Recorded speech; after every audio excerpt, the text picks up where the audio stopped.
오늘 이 아침에 하나님께서 우리에게 주신 말씀은 신명기 15장부터 17장까지의 말씀 가운데 신명기 15장 11절 말씀입니다. 구약성경 286쪽 신명기 15장 11절 말씀입니다. 신명기 15장 11절 한 절의 말씀입니다. 신명기 15장 11절의 말씀을 구약성경 286쪽입니다. 함께 한 목소리로 읽겠습니다. 시작. 땅에는 언제든지 가난한 자가 그치지 아니하겠으므로 내가 내게 명령하여 이르노니 너는 반드시 내 땅 안에 내 형제 중 곤란한 자와 궁핍한 자에게 내 손을 펼지니라. 아멘. 오늘은 신명기 15장부터 17장까지의 말씀으로 교재에 있는 제목으로 절기와 송사라는 제목으로 말씀의 은혜를 함께 나누겠습니다. 교재에 나와 있는 포인트 256쪽에 나와 있는 포인트를 함께 읽겠습니다. 시작. 이스라엘 백성은 율법에 따라 정기적으로 절기를 지키는 가운데 신앙 공동체로 훈련받게 되며 이웃과 함께 기쁨을 나눌 수 있습니다. 아멘. 율법의 여러분 두 가지 정신이 뭐죠? 율법에 있는 모든 율법은 우리 주님께서도 이 두 가지로 분류했다고 했죠. 그게 뭡니까? 하나님을 사랑하고 이웃을 사랑한다. 근데 저와 함께 이제 모세오경을 공부하신 분들은 이 하나님과 이웃 사랑 사이에 있는 또 하나의 사랑에 대해서 우리가 레위기에서 함께 나누어 보았죠. 내 이웃을 사랑하는데 주님께서 또 하나님께서 말씀하시기를 내 이웃을 어떻게? 내 몸과 같이 사랑하라. 그래서 하나님과 이웃 사랑에 있는 내 사랑의 개념에 대해서 말씀을 드렸습니다. 그래서 그 내 사랑의 개념은 이기적인 사랑이 아니라 나를 거룩하게 하는, 그래서 하나님 사랑, 내 사랑, 이웃 사랑은 전체가 뭘로 통일로 하나라고 그랬어요? 거룩이라고 하는, 정결이라고 하는. 그래서 그 하나님의 사랑이 어떤 불순물도 없이 거룩할 때 세상을 향해서 또 하나님의 마음이 향한 그곳을 향해서 쫙 흘러가는 것이다 라고 말씀드렸습니다. 신명기 율법도 동일하겠죠. 이 세 가지의 사랑을 분명히 말하고 있는 것입니다. 이제 12장부터 26장까지 본격적인 신명기 율법이 이제 나오게 되는데, 우리가 처음 율법을 만났을 때는 이제 분류도 잘 못하고 그런가 보다 하지만 이제 신명기 율법을 볼 때는 조금 어느 정도 분류를 할 수 있어야 되는 거예요. 이건 하나님의 사랑에 관련된 법인지, 내 사랑에 관련된 법인지, 이웃 사랑에 관련된 법인지를 분류하면서 정리하면 이제 말씀이 어려웠던 그 율법도 조금씩 다가오고, 제가 새벽에 말씀드린 대로 그 율법의 신명기 율법은 어떠한 내용들이 첨가되고 그것이 무엇을 의미하는지 보면 이 시대의 그 율법의 정신이 우리 안에 있는가, 우리는 지키고 있는가, 그것을 보면 퍼펙트하죠. 자, 그러면 그런 가운데 어제 우리가 살펴보았던 12장 13장의 율법은 가나안 땅에서 이스라엘 백성들이 하나님을 사랑하는 첫 번째 그 하나님 사랑의 구체적인 방법에 대해서 얘기하고 있더라. 그게 뭐였어요? 항상 가나안 땅에 들어가면 제일 먼저 할 일이 뭐다? 좋아요. 하루만 지나도 깜빡깜빡 잊어버리는 거. 그래야지 제가 설교를 하죠. 어제 했던 것도 모르니까 오늘 또 감사합니다. 청소가 시작이죠. 깜빡깜빡 다 청소해버려. 그냥 우상만 청소하라 그랬는데 말씀도 다 청소해. 좋아요. 청소가 제일 먼저다. 영적인 청소를 제일 먼저 하라. 그러니까 하나님 사랑을 구체적으로 어떻게 할 것인가. 가나안 땅에 들어가자마자 제일 먼저 영적인 청소, 모든 우상 신상들을 다 멸절하고 쓸어버리고 다 뭉개버리고 다 부수라. 두 번째는 뭐였어요? 오직 택하신 곳에서만 예배를 드리라. 중앙성소사상이라고 했죠. 세 번째는 우상으로부터 모든 유혹을 완전히 다 잘라버려라, 진멸하라, 헤렘 명령을 말씀드렸습니다. 자, 그래서 그 중에서 신명기 율법에서 가장 강조되는 게 그거였어요. 중앙성소사상. 그러니까 이제 가나안 땅의 원주민처럼 아무데나 신당 만들어 놓고 산상을 만들어 놓고 막 주상을 만들어 놓고 막 신을 섬기고 이러지 말고 한 곳에서만, 택한 곳에서만 아무리 멀어도 거기까지 와서 예배를 드려라. 순수한 여호와의 신앙, 유일신 신앙, 이게 바로 중앙성소사상에 나와 있는 신명기 율법의 특징이었습니다. 이게 나중에 성전 신앙으로 발전하게 된다고 말씀드렸죠. 자, 어제 우리가 이제 다 나누지 못했지만 14장의 또 하나의 율법들이 이제 반복되어서 설명되어져요. 그 반복되는 이제 율법이 뭐냐? 하나님의 성민으로서 이제 우리가 일상에서 먹고 마시는 부분에 있어서 거룩한 백성으로서의 정체성을 드러내야 된다. 무슨 사랑이죠? 내 사랑, 내 사랑. 그래서 이제 레위기 11장에서 우리가 보았던 무엇을 먹고 무엇이 어떤 음식 중에서 무엇이 정한지, 그리고 우리가 부정한 시체는 만지지 말아야 된다. 왜? 내 거룩이 훼손되니까. 그러한 내용들이, 그러니까 내 사랑에 관련된 율법들이 반복해서 설명되고 있는 것이 14장에 나와 있고요.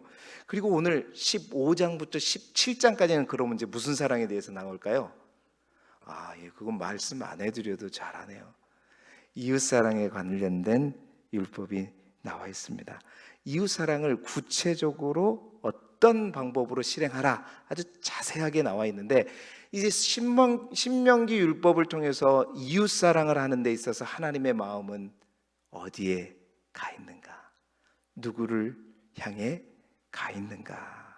그 하나님의 마음이 머무는 것을 이 신명기 율법에만 강조되고 있는 내용들을 통해서 우리가 함께 살펴보기를 원합니다. 첫 번째로 하나님의 마음이 이웃사랑하는데 어디에 머무느냐? 첫 번째로 객과 고아와 과부를 향해 있다는 거예요. 자, 여러분, 이제 뭘 통해서 우리가 그걸 알 수 있냐면 14장의 마지막에 어떤 규례가 요약해서 또 하나 설명되고 있냐면 바로 11조에 관한 규례가 설명되고 있습니다. 11조에 관한 규례는 레위기 27장과 민수기 18장과 신명기 14장에서 언급되는데, 이 11조에 관한 규례가 신명기 와서 새롭게 추가된 부분을 우리가 주목할 필요가 있다는 거죠. 원래 이제 11조를 정리하면 일반적인 11조는 뭐냐면 자기가 매년 한 해 추수 끝에 자기 토지의 소산과 가축의 10분의 1을 어떻게 드리는 거예요? 이제 하나님께 드리는데 그 10분의 1은 누구를 위해서 어떤 용도로 사용되냐면 레위인과 제사장들의 생계 유지를 위해서 사용되는 11조입니다. 이 11조를 이제 우리가 그냥 쉽게 첫째 11조라고 한번 이름을 불러보자고요. 첫째 11조가 있어요. 그런데 신명기 오늘 어제 우리가 읽었던 말씀 가운데 14장 22절부터 29절까지 특별히 이제 27절까지를 보게 되면 기존에 드리던 첫째 11조와 구별된 또 하나의 11조를 드리라고 신명기는 얘기하고 있어요. 이제 이것을 이름해서 이제 둘째 11조라고 우리가 명명을 해보죠. 매년마다 또 하나의 11조를 드려라 그래요. 그런데 그 11조는 레위인과 제사장의 생계를 위한 용도가 아니라, 자, 이 11조를 가지고 택하신 곳 중앙성소로 와라는 거예요. 근데 만약에 거리가 멀면 그 막 가축 같은 거, 곡식 같은 거 다 들고 오지 말고 돈을 싸들고 와가지고 바로 그 근처에서 그 재물을 사라는 거예요. 사물을 사서 그 11조를 가지고 어떻게 해라? 헌제자가 드리고 난 다음에 어떻게 해요? 헌제자가 먹으라는 거예요. 누구와 함께? 그 헌제자와 권속들과 레인들 모두가 함께 먹고 즐거워하는 용도로 사용하라는 거예요. 그러니까 이스라엘 11조 같은 경우는 이제 요즘 말로 말하면 축제죠, 축제. 함께 이제 성전에서 일하는 사람들, 또한 자신의 권속들, 자기 자신들이 함께 요즘으로 말하면 성도의 교제하면서 먹도록 하는데 사용하는 10의 1조가 있었단 말이죠. 세 번째로요, 이제 일종의 이제 축제의 11조라고 부릅니다, 학자들은. 세 번째로 신명기 14장 28절부터 29절까지, 여기가 이제 주목할 만한 거예요. 매 3년 끝에 그의 소산의 10분의 1을 내는 11조가 소개돼요. 이건 또 하나의 뭐 11조가 아니라, 이건 어떤 11조였냐면 둘째 11조 있죠. 아까 레인과 제사장들의 생계 유지를 위한 11조 말고 두 번째 축제용 11조가 매년 드리는데, 그 축제용 11조 가운데 매 3년마다 드리는 그 축제용 11조는 축제용으로 쓰지 말고 특별히 누구를 위한 축제용으로 써라냐면, 그게 바로 고아와 객과, 이게 신명기 14장 29절의 말씀이에요. 신명기 14장 29절에 보니까 너희 중에 분깃이나 기업이 없는 레위인과 내 성중에 거류하는 객과 고아와 과부들이 와서 어떻게 한다? 배불리 먹게 하라. 그러니까 결론적으로 요약하면 이스라엘 백성들은 항상 1년 매년 10의 몇 조를 드렸겠어요? 그러면 2조를 드린 거죠. 그러니까 10의 1조는 레인과 제사장의 생계 유지를 쓰고, 나머지 10의 1조는 성도의 교제와 구제를 위해서 사용됐다는 겁니다.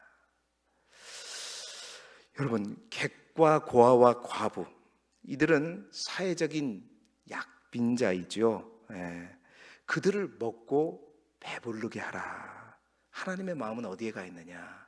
이 공동체 내에서 약자들을 하나님은 결코 외면하지 않습니다. 이게 성경의 정신이에요. 소외된 자, 약자를 외면하지 않고 그들과 함께 나눔으로 더불어 하나가 되어 살아가라. 이게 하나님의 법에 있는 사랑입니다. 이웃 사랑이라는 거예요. 이것이 율법이 드러나서, 사실 이게 이제 좀 어려운 말로 말하면 체다카 정신이라고 말하는데요. 그 이스라엘의 율법은 이 체다카 정신이 나와 있어요. 그러니까 약빈자를, 뭔가 오늘 우리가 읽었던 본문 가운데 곤란한 자와 궁핍한 자에게 내 손을 펼치니라, 이 말이 있죠. 그 곤란한 자, 궁핍한 자, 그 가운데 고아와 객과 과부들이 속해 있는 거죠.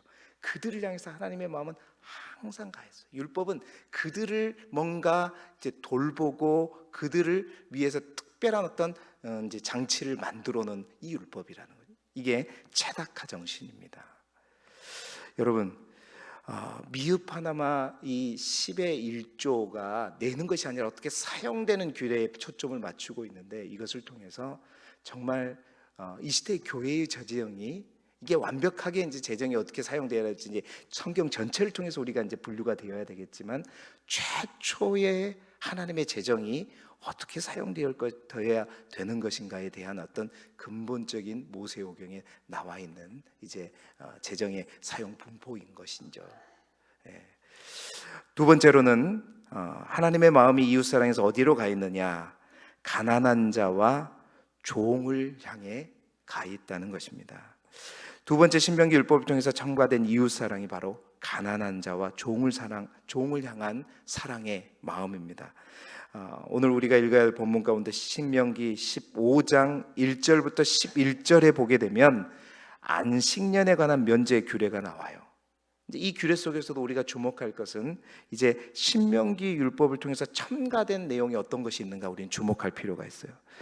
7년째 되는 안식년에 관한 율법은 이미 있었습니다. 그런데 그 안식년에 모든 부채를 면제시켜 주는데 신명기에는 어떤 내용을 삽입하고 있냐면, 자, 안식년이 내년이 안식년이에요. 그러면 돈을 꿔준 사람은 어떻게 해요? 내년이면 다 그게 이제 없었던 걸로 돼버리니까 6년째는 어떻게 되겠어?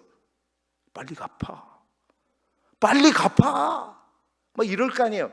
절대 그러지 마라. 그 내용이 삽입되어 있는 거예요. 그러니까 가난한 자들에게 독촉하지 마라. 그러니까 가난한 자들을 위한 배려이죠. 또한 그 이어지는 내용에 보면 만약의 경우를 예를 들어서 또 설명합니다. 이제 내년이 면제년인데 그 전년도에 어떤 가난한 사람이 와가지고 손을 벌리는 거예요. 너무 먹을 것이 없어 힘든데 우리를 좀 도와달라.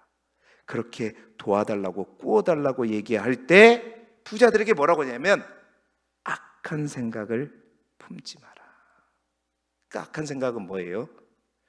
내년이 뭐 면제전인데 지금 빌려줘가지고 내년이 바로 탕감돼버리면, 이런 생각하지 말라는 거예요. 좀 제가 막 꾸며낸 얘기가 아니라 성경에 그 예로 정확하게 예가 들어서 나와 있는 거예요. 이건 뭐냐면 자세하게 하나님의 마음이 누구에게까지? 가난한 자와 빚진 자애들까지 가했단 말이에요. 이거는 고대 군동에서 이런 법은 없습니다.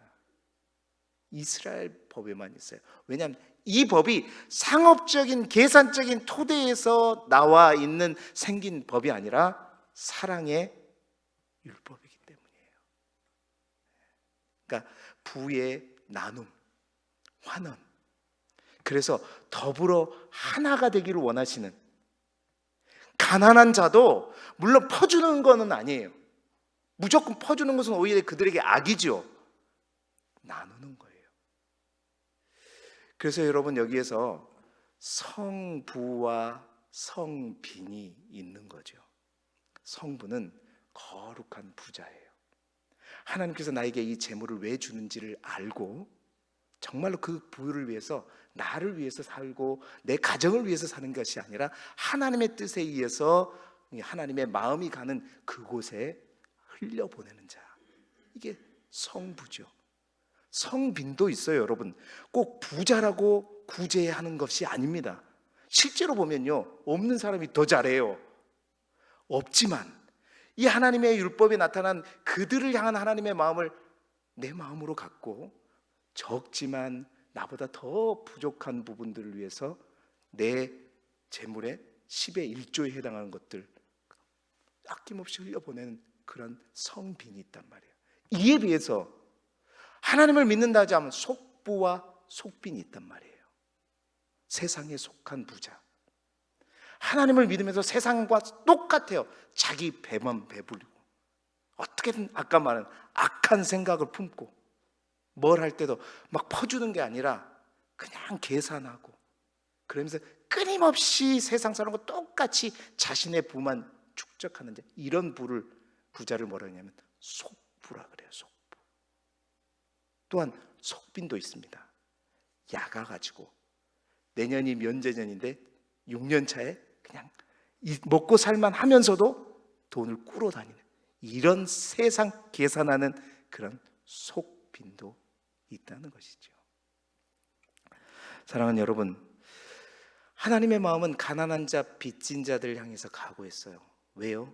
그들이 왜 가난한가, 왜 빚진가, 그렇게 할 수 없는, 하나님은 성경 말씀에도 보면 가난한 사람이 없기를 바랍니다. 그 정신이 초대교회도 가 있는 거예요. 그래서 자기의 소유를 팔아서 함께 나누는 그런 정신이 넘어간 거죠.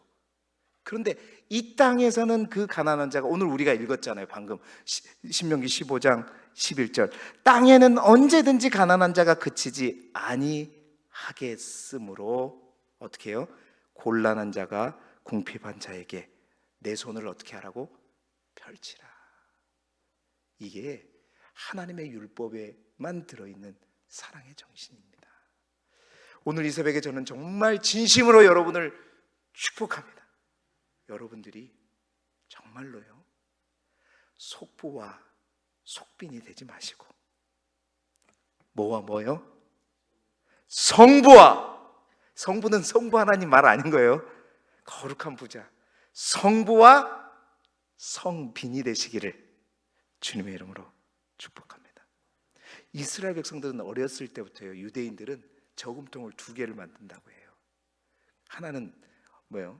바로 가난한 자를 구제하기 위한 용도로서 돈을 모으는, 철저하게 유대인들은 그 교육이 돼 있어요. 그 저금통을 푸사케라고 부르는데 그 저금통이 있고, 어려서부터 그들은 딱 그게 교육이 바뀌는 거예요. 왜 유대인이 얼마 되지 않는 이 유대인들이 전 세계를 주름잡고 하는가? 그들은 항상 공동체 의식이 있어요. 나만 잘 되고, 아니요, 어렸을 때부터 항상 하나님의 이 율법에 있는 정신을 가지고 사랑을 흘려보내는 이것들. 또 하나의 저금통은 자신의 현재와 미래와 꿈을 위해서 사용하는 저금통. 하나님의 비전을 향해서 항상 그 마음으로 어렸을 때부터 훈련되고 신앙으로 자라온 것이죠. 우리 모두가, 저도요, 제가 어떻게 성부가 되겠습니까? 목회자가. 저는 성빈이 돼야죠. 항상 우리 아내랑 우리는 성빈이 됩시다. 항상 그렇게 살아요. 없지만 손을 펴서 우리 교회 가운데 또 성도들 가운데 부족한 자들에게 더욱더 퍼주는 우리 모두가 되기를 그리스도의 이름으로 축원합니다. 세 번째로 하나님의 마음은 어디를 향해 있는가? 억울한 자를 향해 있다는 것이죠. 마지막으로 우리가 주목할 율법들은 바로 억울한 자를 향한 하나님의 마음입니다. 신명기 16장 18절부터 20절까지 보게 되면 공의로운 재판 규례가 소개되고 있는데, 여러분, 신명기가 말하는 재판은 또 어려운 말 한 번 더 할게요. 미슈파트라고 하는, 그러니까 하나님의 정의라고 불리우는 이 미슈파트 정신은 뭐냐면, 재판이 사람에게 속하는 것이 아니라 하나님의 일이라고 생각해요, 항상. 그래서 이제 이스라엘 사람들은 사람의 사사로운 감정이나 뇌물이 결코 재판에 개입될 수 없다는 거죠. 그래서 이 법석에서 하나님은 가진 자들이 막 돈과 뇌물을 살짝 건네줘 가지고 재판을 그르게 해서 억울한 자가 발생하지 않도록 철저하게, 이 법은 사람이 주관하는 재판이 아니라 누가 주관하는 재판이다? 하나님이 주관하는 재판이다. 어떠한 불의와 불순물이 들어오지 못하라. 왜요? 억울한 자가 발생하지 않도록 하기 위해서. 뿐만 아니라 신명기 17장 6절 7절에 보면 이제 우상 숭배에 관한 얘기를 하면서 6절 7절에 이제 신명기 율법에 추가된 내용이 뭐냐면, 어떤 사람이 이제 우상 숭배를 하게 되면 돌로 쳐 죽이게 돼 있는데, 내가 저 사람이 정말 꼴보기 싫어. 예를 들어서 저 사람 우상 숭배했다. 그래갖고 막 모함해가지고 그 사람을 쳐 죽이면 안 되잖아요. 그랬을 때 만약 그런 경우가 발생하면 어떻게 알아? 절대 그 한 사람의 증인으로 하지 말고 적어도 몇 사람? 두세 사람. 이게 두세 사람 증인법이에요. 두세 사람 증인법. 두세 증인법입니다. 그러니까 절대 한 사람의 증인만 듣지 말고 두세 사람을 통해 가지고 그 사람이 억울하게 죽어가지 않도록 하게 하는 것. 이게 바로 하나님의 미슈파트 정신이란 말이에요. 법이라고 하는 테두리에서 발생하는 인간의 부패와 부정, 그것으로 생기는 억울함을 해소시키는 요망. 하나님의 마음은요, 억울한 자들을 향해 가 있다는 것입니다. 여러분, 보니까 이웃사람을 향한 하나님의 마음이 어디를 향해 있어? 오늘 우리가 아까 읽었던 11절의 말씀처럼 딱 말하면 가난한 자 다 포함해서 곤란한 자와 궁핍한 자에게 가 있는 거예요. 이게 신명기의 이웃사랑법의 특징입니다. 하나님을 향한 사랑은 중앙성소상에 나타나 있고, 이웃사랑은 바로 약빈자를 보호하는 이 정신이 신명기 율법에 나와 있는 정신이고, 우리 예수님께서 바로 이들을 향해 항상 주목하며 그들을 위해서 잔치를 베풀고, 이게 다 뭐예요? 율법에 나와 있는 이웃사랑의 정신을 행했던 것이죠. 여러분, 그렇습니다. 하나님의 율법에는 아까 말했던 체다카와 미슈파트 정신이 나와 있어요. 둘 다 뭐 정의, 공의로 번역되는 건데, 체다카는 뭐냐면 공동체에서 약자를 돌보는 의미에서 정의와 공의를 의미하는 것이고, 미슈파트라고 하는 것은 세상을 통치하는 것은 사람이 아니라 누구다? 하나님이시다. 그래서 그 하늘 아래 모든 사람은 어떻게 하다? 평등하다, 같다. 이 정의, 이게 하나님의 율법에 나와 있는 제다카와 미슈파트 정신입니다. 여러분, 하나님의 마음이 가 있는 곳에 우리의 마음 또한 가기를 주님의 이름으로 축복합니다. 이 아침에 그랬으면 좋겠어요. 우리 하나님의 마음이 어디로 갔는지.